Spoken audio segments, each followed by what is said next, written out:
हरे कृष्णा। राधे राधे। कितने सुंदर नैन तेरे ओ राधे प्यारी, कितने सुंदर नैन तेरे ओ राधे प्यारी, इन नैनों में ही खो गए मेरे बांके बिहारी। बोला राधा कृष्ण की जय। अब एक एडवाइस आपको, कर लो भजन राधा रानी का, कर लो भजन राधा रानी का, भरोसा नहीं है इस जिंदगानी का। जग में मीठा कुछ भी नहीं है, मीठा है नाम बस राधा रानी का। बोला राधा प्यारी की जय, ऊंची अटारी वाली की जय, हमारे श्यामा श्याम की जय।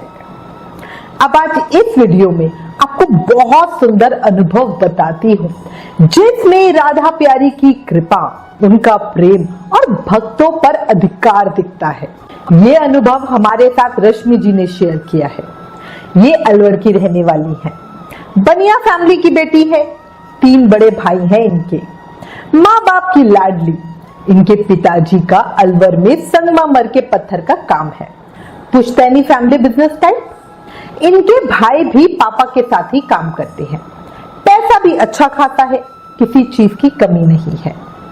बचपन से रश्मि जी को सबसे ही बहुत ज्यादा प्यार मिला है, पर टिपिकल बनिया फैमिली की रोक टोक भी थी। रश्मि जी पढ़ लिख कर खुद के दम से कुछ करना चाहती थी। स्कूल की पढ़ाई में तो कोई परेशानी थी नहीं, पर पापा ने रेगुलर कॉलेज के लिए साफ मना कर दिया। रश्मि जी ने कॉरेस्पॉन्डेंस से अपनी ग्रेजुएशन पूरी की। ग्रेजुएशन के बाद वो एमबीए करना चाहती थी, पर पापा ने साफ मना कर दिया।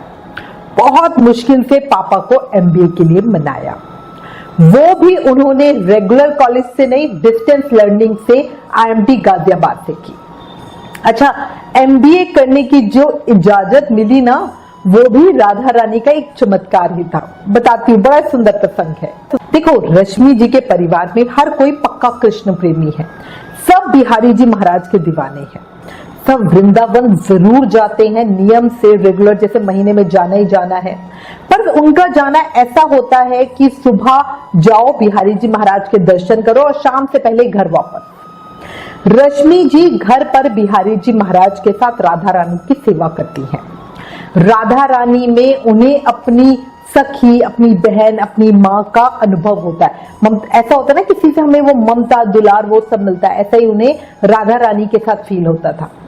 अपने जीवन की कोई बात, कोई अनुभव, कोई दर्द, कोई फीलिंग, कोई एहसास शायद ही होगा जो वो राधा रानी के साथ शेयर नहीं करती हो। इवन जैसे होता है ना, रास्ते में किसी लड़के ने कोई कमेंट कर दिया या किसी को देखकर रश्मि जी के मन में कोई एहसास हुआ, वो भी रश्मि जी राधा रानी को जरूर बताती है। मतलब इतना पक्का वाला कनेक्शन है। ये नहीं कि सिर्फ अच्छी अच्छी बातें बताई, मन में कुछ भी फीलिंग आएगी, अच्छा बुरा जो भी होगा, वो राधा रानी को जरूर बताती थी। यही तो एक फ्रेंडशिप वाली बात होती है ना। उनका हर एहसास सिर्फ और सिर्फ राधा रानी के साथ जुड़ा हुआ था। इस पर भी आश्चर्य की बात थी कि वो कभी भी बरसाना धाम दर्शनों के लिए नहीं गई थी। बहुत विनती के बाद एक बार वो मौका आ ही गया जब वो बरसाना धाम गई, पूरी फैमिली साथ में थी। और मैं हमेशा कहती हूँ ना, जो एक बार राधा रानी का हो जाता है वो बरसाना से वापस आना ही नहीं चाहता, और यही रश्मि जी के साथ हुआ। वहां जाकर रश्मि जी को ऐसा लगा कि वो अपने घर, अपनी माँ के पास आ गई है। वो अपने आप ही रोए जा रही थी, आंखें एकदम लाल हो गई थी, और उनको खुद नहीं समझ में आ रहा था कि क्या हुआ है। देखकर लोगों को लग रहा था कि भाई कोई बात हो गई है। सब लोग दर्शन करने के लिए मंदिर में अंदर पहुंचे। दर्शन करते हुए रश्मि जी का जो हाल था, जो उनकी फीलिंग्स थी ना, उनको ऐसे शब्दों में कहा ही नहीं जा सकता। उनकी शारीरिक स्थिति कुछ और सी ही हो गई थी। रश्मि जी वहां से वापस आने को तैयार ही नहीं थी, वो बस मंदिर में ही रह जाना चाहती थी। उनकी दशा देखकर उनके माता पिता को तो ऐसा लगा जैसे लड़की हाथ से गई। बहुत मुश्किल से वो वापस आने के लिए राजी हुई। उनके पिता ने वही मंदिर में उनसे वादा किया कि वो अब हर बार जब भी वृंदावन दर्शनों के लिए आएंगे तब बरसाना भी जरूर आएंगे। साथ ही उनके पिता ने खुद से मंदिर में उन्हें एमबीए करने की इजाजत भी दे दी और कहा कल फीस भर देना।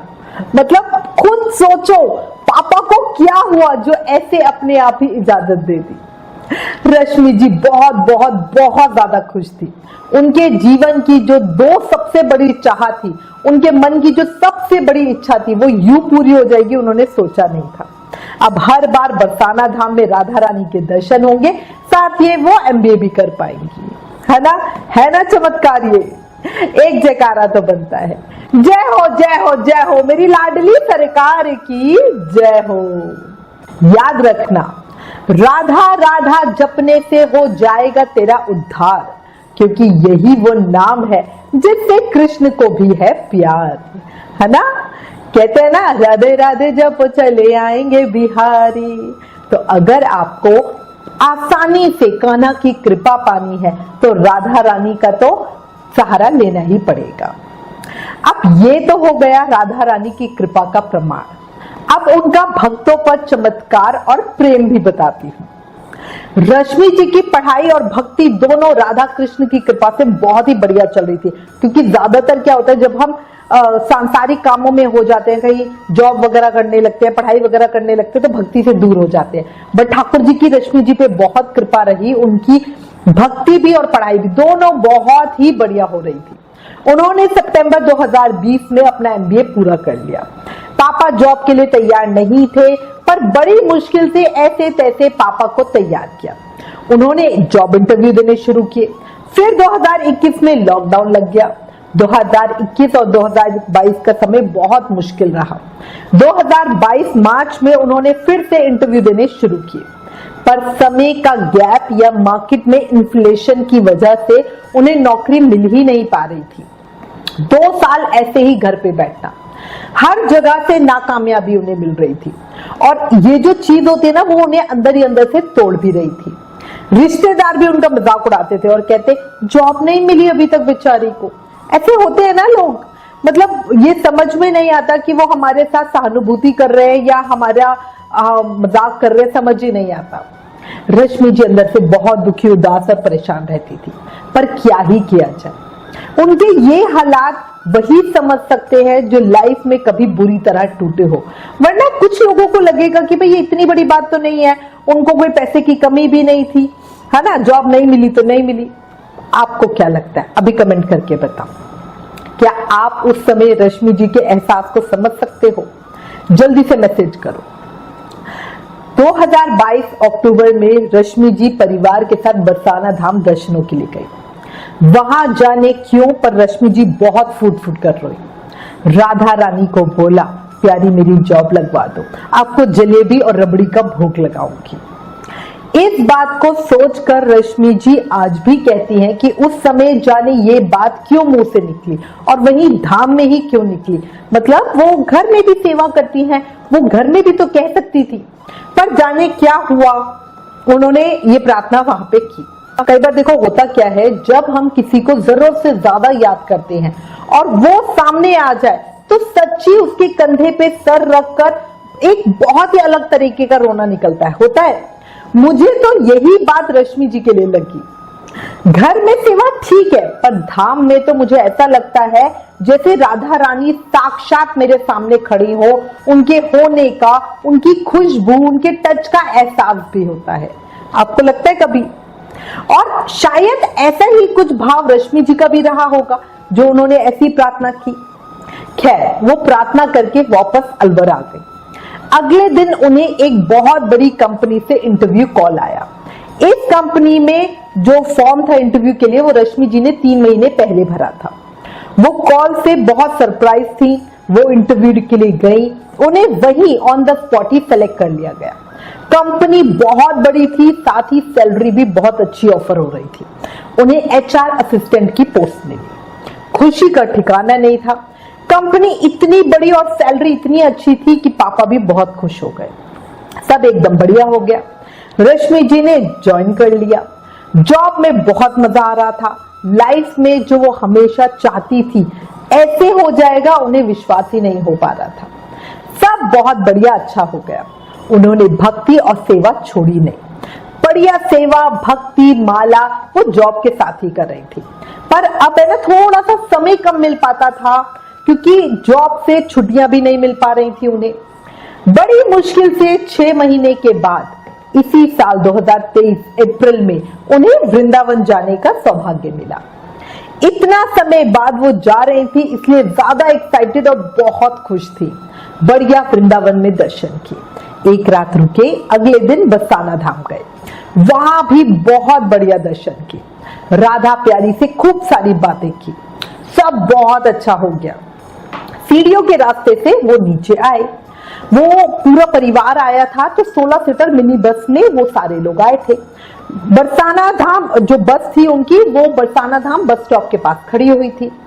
अब सीढ़ियों के रास्ते से सब उसकी तरफ जा रहे थे।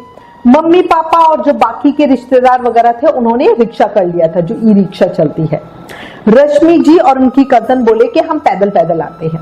अब वो दोनों पैदल पैदल बातें करती हुई बस स्टॉप की तरफ जा रही थी।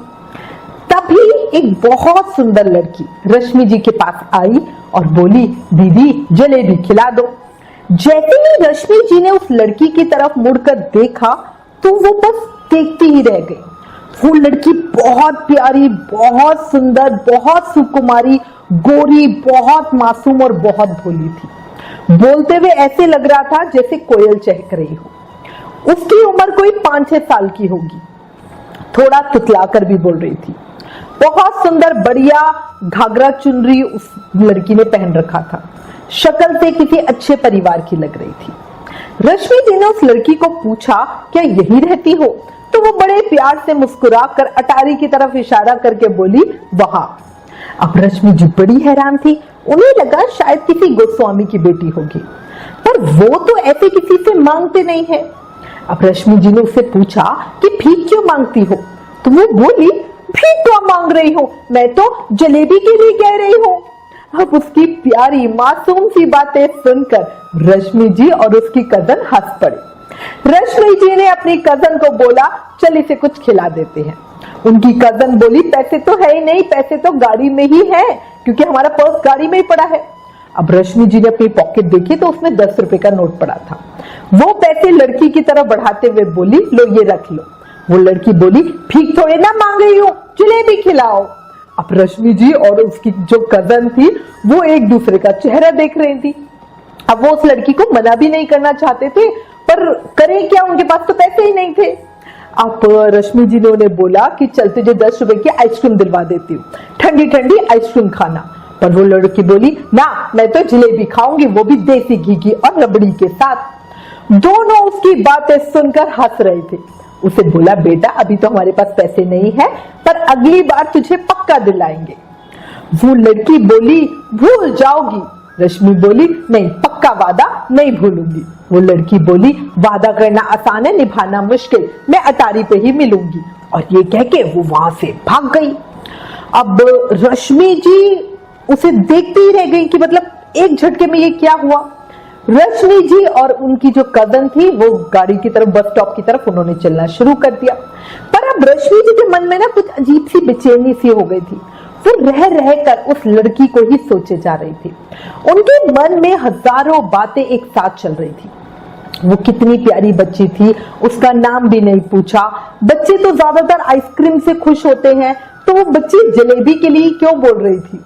उस बच्ची ने ऐसा क्यों कहा कि वादा करना आसान है पर निभाना मुश्किल है? क्या बात है, क्यों मन में इतनी बेचैनी हो रही है? वो सोच सोचकर बहुत परेशान हुई जा रही थी। मुंह एकदम सफेद सा हो गया। अब वो लोग बस स्टॉप पे पहुंचे, गाड़ी के पास पहुंचे। सभी लोग उन्हीं का वेट कर रहे थे। वापस अलवर जाने की सारी तैयारियां हो चुकी थी। सब गाड़ी में बैठे, गाड़ी स्टार्ट ही नहीं हुई। ड्राइवर बहुत परेशान कि भाई ये क्या हुआ, अभी तक तो गाड़ी बिल्कुल ठीक थी, अब क्या हुआ, एकदम गाड़ी स्टार्ट ही नहीं हो रही। सब वापस नीचे उतर आए। वहां सब इधर उधर चाय वाय पीने लगे। ड्राइवर मैकेनिक बुलाने के लिए चला गया। अब रश्मि जी के दिमाग में वो बच्ची अभी भी घूम रही थी। उनका कहीं मन ही नहीं लग रहा था। उन्होंने अपना पर्स लिया और वो मम्मी को बोली कि वो यही बाजार घूमने जा रही हैं, अगर गाड़ी ठीक हो जाए तो कॉल कर देना, हम वापस आ जाएंगे। रश्मि जी और उनकी कजन वापस सीढ़ियों वाले रास्ते की तरफ चल पड़े। रश्मि जी की आंखें उसी लड़की को ढूंढ रही थी और कहीं ना कहीं उनका मन कर रहा था कि भाई वो लड़की मिल जाए और वो जो चाहती है मैं उसको दिलवा दूंगी, पर वो लड़की उन्हें कहीं नहीं दिखी। सीढ़ियों के पास कुछ मांगने वाले बच्चे खड़े हुए थे। रश्मि जी ने उन्हें बोला, आओ तुम्हें जलेबी खिलाती हूँ। वो सभी बच्चे बोले, दीदी पैसे दे दो, दीदी चॉकलेट दिला दो, कोई बोला था आइसक्रीम दिला दो। कोई भी बच्चा जलेबी खाने को तैयार ही नहीं हुआ। रश्मि जी ने उन सबको आइसक्रीम दिलवा दी। अब रश्मि जी बहुत देख रही थी इधर उधर, पर वो लड़की नहीं दिखी। सबको पूछा भी, क्या किसी ने उस बच्ची को देखा कि भाई जिसने ऐसे रंग का लहंगा पहना हुआ था, बट किसी ने उस बच्ची को नहीं देखा था। तभी मम्मी का फोन आया कि गाड़ी में ज्यादा काम है, अभी ठीक नहीं हो पाएगी, इसलिए कल सुबह निकलेंगे और अभी यही कमरा लेकर रह रहे हैं, तुम कहाँ पे हो, वापस आ जाओ। रश्मि जी ने बोला कि ठीक है, मैं अभी वापस आ रही हूँ। अब रश्मि जी उस लड़की को सोच ही नहीं थी। अब मतलब एक था मन में अजीब सी बेचैनी थी, तो वो रास्ते में चाय पीने के लिए एक टी स्टॉल पे रुक गए। एक अम्मा चाय बना रही थी, बहुत ही बढ़िया चाय बनाई उन्होंने। रश्मि जी उनसे बातें करने लगी। वो अम्मा राधा रानी को बहुत प्यार करती थी। रश्मि जी ने अभी वो लड़की वाली बात अम्मा को बताई, क्योंकि उनके मन में अजीब सी बेचैनी थी ना। और रश्मि जी की बातें सुनकर वो अम्मा हंसने लगी और बोले, ऐसे गोस्वामी के बच्चे किसी से मांगते नहीं है, और वो भी मिठाई। मिठाई तो कभी नहीं, मंदिर में तो प्रसाद भरा रहता है, ये तो कुछ और ही बात है। अब तो रश्मि जी का दिमाग में यही सोचने लगा, और अचानक जैसे बिजली चमकती है ना, ऐसे हुआ किसी ने उन्हें जैसे जोर से करंट मारा हो। वो जोर से बोली, ओह वो तो मेरी राधा प्यारी थी, मैंने उन्हें जलेबी और रबड़ी का वादा किया था। सच कहा राधा प्यारी ने, मैं वादा नहीं निभाती। अब ये कहकर रश्मि जी जोर जोर से रोने लगी। अम्मा ने प्यार से उन्हें चुप कराया, तो रश्मि जी ने उन्हें सारी बात बताई कि कैसे 6 महीने पहले वो आई थी, राधा रानी से प्रार्थना की थी, कैसे उनको प्रार्थना में ये भी कहा था, वादा किया था कि जॉब मिल जाएगी तो मैं बढ़िया जलेबी और रबड़ी का भोग लगाऊंगी, और कैसे उन्हें इतनी ज्यादा बढ़िया नौकरी मिल गई, कैसे उन्हें अपने समय ही नहीं मिल पा रहा था कुछ भी करने से, और वो कैसे बिल्कुल करा हुआ वादा ऐसे भूल गई। वो अम्मा को बता रही थी और आंसू थे जो रुकने का नाम ही नहीं ले रहे थे।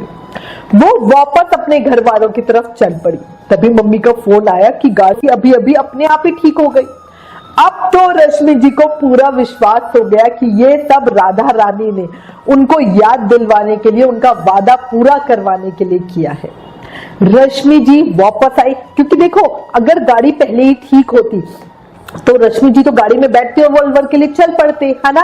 वो गाड़ी अपने आप से अचानक ठीक हो गई, खराब हो गई, और जैसे ही रश्मि जी को याद आया वो गाड़ी अपने आप ठीक भी हो गई।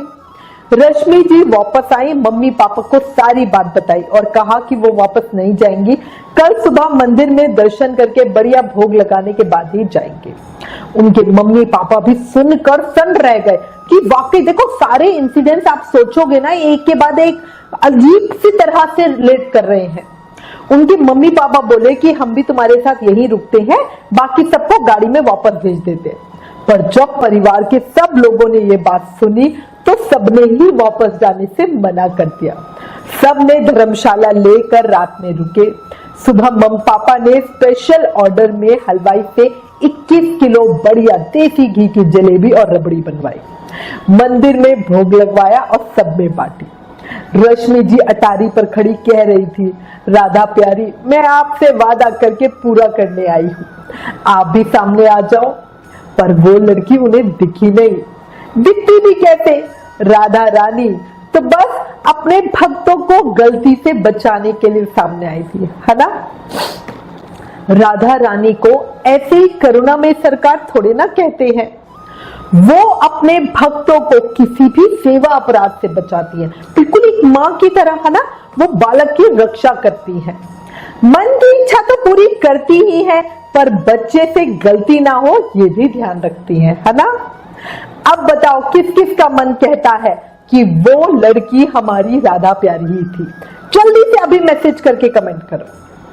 अच्छा, अब कुछ लोग ये भी कहेंगे कि क्या राधा रानी जलेबी के लिए ये सारे काम करेगी? तो भाई जलेबी के लिए नहीं, ये भक्त को गलती से बचाने के लिए। वरना हमारी सरकार को किसी चीज की कमी है क्या? रोज 56 भोग में उन्हें रबड़ी जलेबी अर्पित की जाती है। पर याद रखना, जब भी हम भगवान से कुछ कहते हैं, उसे पूरा नहीं करते तो उसका अपराध दोष हमें लगता है। आपने अपने बड़ों से सुना ही होगा कि बोल कबूल को जल्दी से जल्दी पूरा कर लेना चाहिए, है ना। इसीलिए याद रखना, जब भी आप अपने आराध्य से, अपने भगवान के सामने कोई भी मन्नत रखते हो या तो आपने सुना है कि जल्दी से जल्दी उसे पूरा कर दो, और हमें ये करना चाहिए। बहुत बार हम भूल जाते हैं, बट या तो बोलो ही मत, बोलो तो 100% उसे जल्दी से जल्दी करो। एक बात बताऊं, दौलत छोड़ी, शोहरत छोड़ी, सारा खजाना छोड़ दिया। कृष्ण के प्रेम दीवानों ने सारा जमाना छोड़ दिया, है ना। पर अब आगे बिहारी लाल की जय, मोर मुकुट बंसी वाली की जय, वृंदावन बिहारी लाल की जय। अगर रश्मि जी के इस अनुभव ने आपके दिल को छुआ, मन में कुछ हलचल हुई, कुछ बोल कबूल आपको भी याद आई, कोई भूला बिसरा वादा ध्यान आया, और दिल से आप रश्मि जी को धन्यवाद देना चाहते हो, तो प्लीज इस वीडियो को ज्यादा से ज्यादा शेयर करें। हमें आपके साथ और सपोर्ट की बहुत जरूरत है। Please like, share and subscribe. Thank you. Hare Krishna.